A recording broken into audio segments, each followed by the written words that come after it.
పార్టీలను మళ్ళోసారి గద్దెనెక్కియాలని కొన్ని పార్టీలు, షేయ్ పార్టీలతో కలిసి సీటు పంచుకోవాలని ఈగిన్ని పార్టీలు ఎంపీ ఎలక్షన్ల కొరకు గట్టినే తయారవుతున్నాయి. జోరుగా ప్రచారం చేస్తున్నాయి. పెద్ద పెద్ద లీడర్లంతా ఇప్పుడు పబ్లిక్లో తిరిగి ముచ్చట్లు చెప్తున్నారు. చాయ్ బండి కాడ మీటింగ్లు, పక్కపొంటి కూర్చొని పలకరింపులు. అబ్బో, లీడర్ల రాజకీయం పొర్రి. ఒక్కసారి అట్లట్లా పోయి చూసొద్దాం పారి. ఎప్పుడన్నా సిగ్గుపడొచ్చు కానీ ఎలక్షన్ల టైంలో మాత్రం అస్సలు సిగ్గుపడొద్దు. లీడర్లైనా పబ్లిక్ అయినా బరాబర్ అడగాలి, అడిగి సాధించుకోవాలి. అందుకే పబ్లిక్ ఏమో గానీ లీడర్లంతా ఓట్లు అడుక్కునేందుకు ఊర్ల మీద పడి తిరుగుతుర్రు. దేశం అంతా ఉన్న ఎంపీ ఎలక్షన్లు కాబట్టి అన్ని రాష్ట్రాలలో లీడర్లు పొట్టు ప్రచారం చేస్తుర్రు. అన్నిటికంటే ఎక్కువ తమిళనాడు రాష్ట్రంలోనైతే సీఎం స్టాలిన్ సారే రోడ్ల పొంటి తిరుగుతుండు. పొద్దుగాలనే ఛాయ్ దుకాణంకు పోయిండు, అందరినీ పలకరించి ఓ కప్పు షాయ్ తాగిండు. అటెంక పొద్దుగాల ఆరోగ్యం కొరకు నడిచేటోళ్లను ఆపతి సాపతి అరుచుకున్నాడు.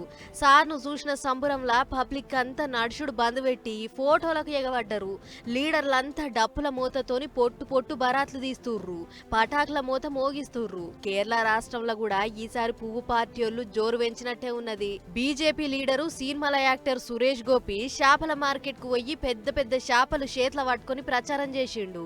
గంగపుత్రుల ఆపతి సాపతి తెలుసుకున్నాడు. ఓట్లెయ్యుర్రి, అంత మంచిగా చేస్తాము అన్నట్టు అడిగిండట. అన్నేమో గాని మధ్యప్రదేశ్ రాష్ట్రంలో మాజీ సీఎం శివరాజ్ సింగ్ చౌహాన్ ఎవ్వలు చేయని ఎగిరం చేసిండు.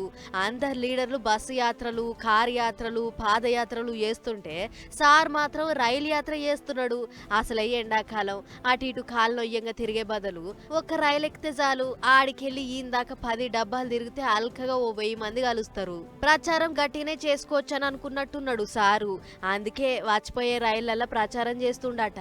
సార్ ఏం చేసినా చిత్రంగానే ఉంటది అని అనుకుంటుర్రు ఈ ముచ్చట చూసిన పబ్లిక్. గిట్లా ఒక్కో లీడరు ఒక్కో తీరుగా ప్రచారం చేసుకుంటుర్రు.